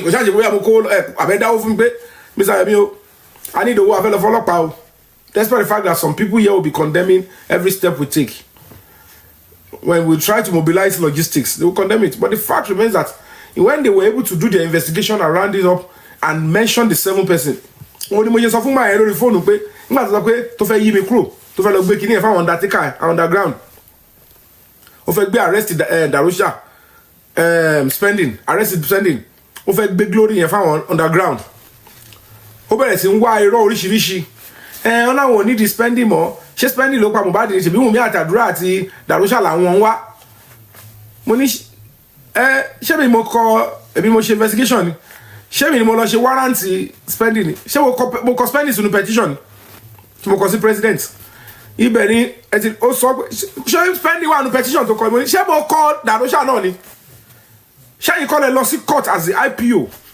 after you finish your investigation but you need to arrest the following set of people kí ló dé wá ń change ohun gbàtí ó ti dé point of arrest nítorí woman yẹn fẹ́ transfer glory fáwọn underground kọ́ lè sọ pé àwọn làwọn ṣe bọ́ ṣe ba kéèsì yẹn gẹ́ temporarily nìyẹn.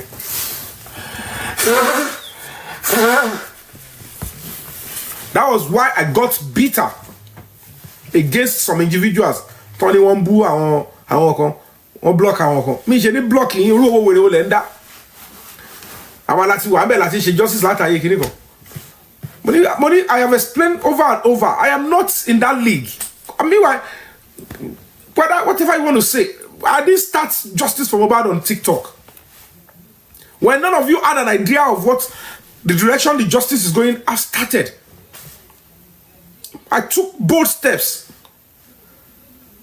gbogbo ètí mo ṣe àwọn sọ pé mo ń travel mo ń lọ káàkiri ni mo ti kọ́kọ́ la ticket mi mo as at on the 18th of September 2023 but we are going to be protesting heavily and NSAS is a dress rehearsal to what is coming mo ṣe ju ticket mo ju gbogbo báyìí mo sọ pé we are protesting ọlọ́mọ gbàṣẹ nu wa ayé ń tẹ̀lé yẹn báyìí kó tó di pé wọ́n ṣe tí Yomi fi lè sọ̀rọ̀ báyìí wọ́n ní I'm returning to Nigeria after yẹn làwọn Ìyábọ̀ yẹn ṣẹ̀ gbé Bukky Jesse yẹn ti fi bú Ìyábọ̀ yẹn rí at the early stage mi ti de TikTok nígbà yẹn ìgbé Ìyábọ̀ Òjó lè ní ẹ Yomi Fabiyi ló ti bẹ̀rẹ̀ justice for Mohbad kó tó di pé ajá kẹmọ lọ́wọ́ go ẹ lọ wo ẹ lọ bèrè lọ́wọ́ ẹ̀ wá dìgbà wọlé lọ́wọ́ rú Bukky Jesse yẹn torí pé mo gbéra mi sílẹ̀ lórí TikTok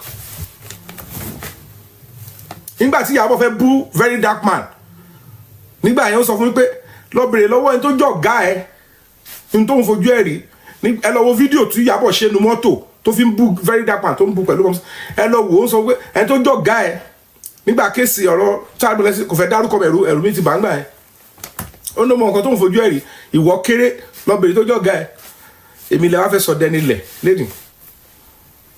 The only difference is that mo ṣẹ̀ṣẹ̀ náwó tán. I just did my birthday and my housewarming 2 months before then. Spent millions, almost 20-something million mo ná. So I was low. Okay, let's start whatever I want to start. Mi ò mọ̀ pé nǹkan ṣẹlẹ̀ ní TikTok mo sọ pé I'm going to be storming the court. Èmi mi mo ní life tí mo fẹ́ lọ risk. Tí wàá bá bẹ́ẹ̀ lọ ń gbà yẹn kọ́. Wọ́n dẹ̀ mú gbòòrò àwọn nǹkan tí ò rí tó bá ti lè pè wọ́n sọ fún wọn lẹ́ẹ̀kọ̀ọ̀kan báyìí they will conclude immediately that you are here to make money, you are here to fraud. Even kó bá jẹ́ bẹ́ẹ̀ tẹ́ bá sọ pé okay afẹ́ lọ ṣe nǹkan bá kú fún mi ṣé máa sọ̀rọ̀ àbẹ̀lẹ̀ gbà wọlé mo ti rà ìdú 2 naira mo gbọ́ kàdá 7 you can't lè sọ mí dídàkudà náà nítorí pé ọkọ̀ yìí orí gbogbo kìíní yẹn. I never knew that it was competition then mo kọ̀ rọ́ọ̀lù lọ ni kí n tó mọ̀ báyìí wọ́n ti sọ lú ẹ̀ dídàkudà wọ́n kàn lọ́ọ́ àwọn ń ṣe arabu ẹ mọ̀ iye cyber bullying tí gbogbo wọn ti ṣe ẹ mọ̀ iye picture mi tó ti gbé picture ọmọ picture mi ó lè kíní kan. If I get angry that the same people does not have a local standing, the moral right to complain about such thing, it's because the bá ń ṣe fún yẹn máa ń dùn. All these things are criminal tendencies. Let's avoid it. Let's be united. Wọ́n ṣe pé gbogbo àwọn pípín náà wọ́n ní owó tó ń ná but wọn ò lè lágbára ju public lọ. Even now that we said ẹ jẹ́ kí ìlú dìde, let the society, because there is difference between the government and the country. People mix it up. The government will go, the country will stay. So ìlú ló fẹ́ jà fún Mohbad and they want to use whatever they have to fight so that the government can hear that we are speaking, and we are speaking with our conscience, with our prayers, with our everything. Because the government must rule over the Christians, Muslims, even the pagans and the traditionalists. So anybody don't feel why should they go the route of issue? Pattern tell you about the ko. Meanwhile, more to see what tele. So kò ní pa nba yin dodge so pa fẹ́ ṣe. Èyàn ṣe lẹ́yìn ele ni mo pé èyàn kan gbìyànjú. Le kan ma sọ pé kíni kan spirit yẹn sọ pé ká sọ síta lásìkò ni. Bó ṣe máa ṣe nìyẹn, ó máa kọ Allah máa gbààwẹ̀. Wọ́n dẹ̀ máa gba àdúrà. Èmi tó sì nǹkan tí ẹ bá lè rí a mú nǹkankan a bá nǹkankan jẹ́ mọ́ lára àwọn tó ń ṣògùn yẹn. Because gbogbo àwọn tó ń block justice Mohbad ògùn ni gbogbo wọn ṣe kúra.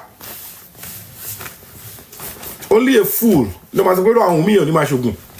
Ìyábọ̀ tó ń tẹ̀lé gan bàbá ẹ bá ń gbọ́ jẹgbẹ́dú gbàdá ẹ mọ ipa padlock tó ń jábọ́ nu báàgì àwọn ẹ̀ṣẹ̀rẹ́ ńgbà ẹ̀ àti fẹ́tí àníkẹ́ lọ bèrè lọ́wọ́ ẹ̀. So gbó wọn ẹ èmi mọ gbó wọn èyí ò mọ̀ wọ́n wọ́n ṣe vóònù ògùn nǹkan tó ń fún wọn liver nìyẹn wọ́n ti àwọn agbára burúkú wọ́n ti fi wò pé lọ lówó orí pé yé máa ṣiṣẹ́. So gbogbo dán yẹn èmi ti já yín sí yẹn. Let's start with the prayer tomorrow when that máa dìde gbogbo nǹkan tó dáa ó ń fàdúrà èyí tó tún dáa nídàkejì náà ó ń fẹ́ àdúrà àwẹ̀ àtàdúrà wọ́n fẹ́ fi máa bẹ̀rẹ̀ lọ́la á gbà á ọlọ́run dẹ̀ máa gbọ́ mi tó máa ti gbọ́ then we'll go to the next stage then we'll go on and on and on we'll continue until we are able to achieve it. So any support ìwọ tó bá lè ṣe direct tá bá ti ń play game ẹ fún wa support èmi páàní owó tí mo sọ yẹn we'll do it. Wọ́n máa kọ̀ fẹ́ mi gift máa rò pé òun fún mi gift pé nítorí kí lè fi Jesus fún bad bẹ́ẹ̀ ṣe ń fún mi tẹ́ fi support me as an artist yẹn máa ṣe lọ èmi máa lò síbi tó yẹ kí n lò sí. So bójá àwọn bàbá àti ìyá ẹ̀ ní nǹkan máa bà wọ́n bójá àwọn àbúrò ẹ̀ ní nǹkan máa bà wọ́n léraléra dẹ̀ ni kò ń ṣe nǹkan tó yẹ máa ṣe lẹ́ẹ̀kan léraléra tí táwọn fi gba justice àdúrà ni èmi ò ṣe àṣogun ààrẹ ṣe kà ó máa ṣiṣẹ́ o kò ní ṣiṣẹ́ o a máa ṣe yáyàsẹ̀ máa ṣe wà kóòtù yẹn sìn a máa ṣe gbogbo ẹ̀ so anybody tó bá ṣe mọ̀nàfíkì káwọn tó ní ayé àwọn kó bẹ̀rẹ̀ sí ní dá wọn láàmú kí wọ́n máa mọ̀ lára so simple as ABC tó bá dé stage gangan máa sọ ẹ wo gbogbo ìdààmú yìí kan sùn mò ń rà nǹkan régún ni tọ́nà mi lẹ́gba èmi àní mo kàn ń pọ wo wàhálà mo lọ bèrè wọn ní kéèsì yẹn tá à ń ṣe yẹn ẹ bá fún mi lówó ẹwọ ẹjẹ ń ṣe o má ti róòtọ́ ń bẹ̀ ni máa ṣe ó bá ti rí ẹ bá dẹ̀ ti róòtọ́ tọ́kọ́ lówó ẹ padà sí ẹni tó ń ṣe blood of Jesus ẹni tó dẹ̀ ń ṣe Allahu Akbar ẹni tó dẹ̀ ń ṣe ríwọ̀ ẹ̀ka padà síbi tẹ́tí kálukú padà sí level ẹ̀ wá ṣe máa ṣe nìyẹn so we are not discouraged we are pressing further but tomorrow 27 mosque should be on standby to pray for Mohbad. Like I'm saying, so only come and play on the day I'm at sort of buying Gary. I don't mind affect the copyright. I be we should play and the play like them. So we will continue to anti-Asian justice that believe. Please don't forget to support. There are so many things I've done to me. I've been in court to tower and say against the Inspector General of Police.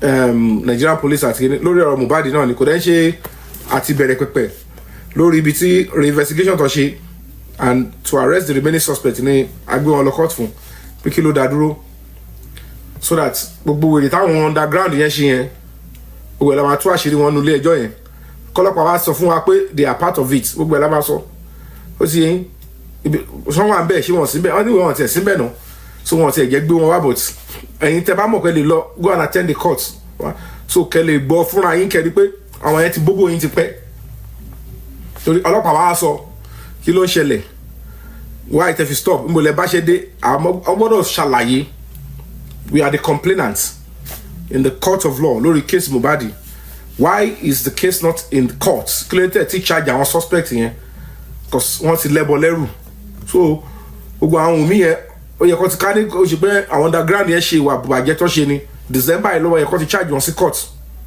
gbogbo àti rò pátápátá in fact ó yẹ kó ti gbé wọn lọ court as at November gan wọ́n tó dáa pé court yẹ gbé àdúrà and maybe dìdìgì bá mi àtàwọn tó kù yẹn mọ́ so àwọn tó kù àwọn ń tápù àlọ́kọ́ àwọn tó kù wá wọ́n á jọ bọ́dí wọn because wọ́n bá ti ṣọ́ wọn mọ́ bẹ̀ báyìí ibẹ̀ lọ́wọ́ máa gbà wá sí border case ni but wọ́n lo ọwọ́ agbára nígbà tó ti rí àwọn squad wọn yẹn tọ́ ni wọ́n wọlé wọ́n dá gbogbo àárín àwọn àtọlọ́pàá rú then wọ́n dàrú lásán nìkan wọ́n lo kurube wọ́n ní gbogbo àwọn iṣẹ́ tó ń lọ ṣe oògùn tó ṣe yẹn nígbà táwọn àwọn wá divided lórí social media àgbàdúrà àpàwọn gbarúmọlẹ̀ kọ́ bá wà dá sí àwọn dẹ̀ ń ṣe gbogbo yẹn wọ́n lówó wọ́n ń ṣoògùn wọ́n ṣe gbogbo ẹ̀ so báwo lè fẹ́ bá rú wọn ẹja bá ṣe lè bá wọn jà láṣẹ fẹ́ bẹ̀rẹ̀ sí ń jà ń sìn we are in court we are before the gbarúmọlẹ̀ court àti wà ń kọ́ọ̀tù ọlọ́run kọ́ọ̀tù àwọn gbarúmọlẹ̀ àti wà ń kọ́ọ̀tù àwọn adájọ́ so ọlọ́pàá ló kọ̀kù kọ́ ṣe normal period then justice will come òsìbọ́ ẹ̀fẹ́ ṣe gbogbo àwọn yẹn oògùn rituals lọ́ ṣe wọn lóògùn gidi lára nǹkan máa ṣe wọn ẹ má bàa tẹ̀lé ẹ tó bá ti ń ṣoògùn tó ti lọ ń ṣoògùn bóyá ó fẹ́ máa fògùn wá wàkúwà ó ṣoògùn kò lè bá lówó oògùn owó oògùn awó ó lè ní level gidi nǹkan máa ṣe ẹ mi ìfẹ́ mọ̀ yé kó nífà gan nǹkan máa yìí má bà ẹ́ because ó máa show ẹ̀rọ gbogbo gbà ní nǹkan burúkú àfi tó bá bẹ̀rẹ̀ sí kí ni ó yẹ yín tó bá yẹ kí ni tó bá ń ṣe writing òun lẹ́nu bí ṣe máa ń sàárà ṣe máa ń da so ọ̀nà máa ń jẹ́ fún wọn ní expo lápá bẹ́ẹ̀ kọ́ lọ́ bá ṣe ká jà nǹkan tá a máa jà ká kúrò díẹ̀ ni that's my own I'm done ṣe ẹ jẹ́ ká máa sọ justice ká máa sọ òyìnbó ń bì ó tí o right nǹkan ṣe lẹ́yìn kan mọ̀ so that will be all for now. We'll pray and we'll commit it to those that can see ahead of us. Okay? So, Kilele is Omega TV. And Sean Sigbo, and we NRC Lele. Part of this called your DNA, which one way. Will the DNA gidi loa? And your country, a boy, a con. On to you alone. So, it's a power tap gun. Bí kò ṣá kọ́ flag show ìlóhùn yìí bí kò flag ẹ̀ kọ́ ṣá drop wa power tap ọlọ́run nípa àwọn golden seal àti kí ni wọ́n ju gift lẹ̀ ẹ ṣàfẹ́ kọ́ ṣá bá live jẹ́ ká má rọ̀ sọ́mọ́ ẹ tí ẹ máa ṣàánú àwọn tó ojú lásán ṣe wèrè.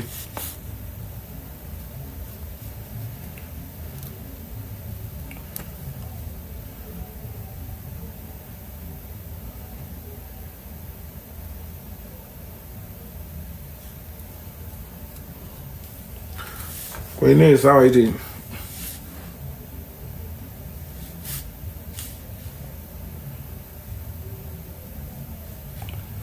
olómi ò fẹ́ bá jáde.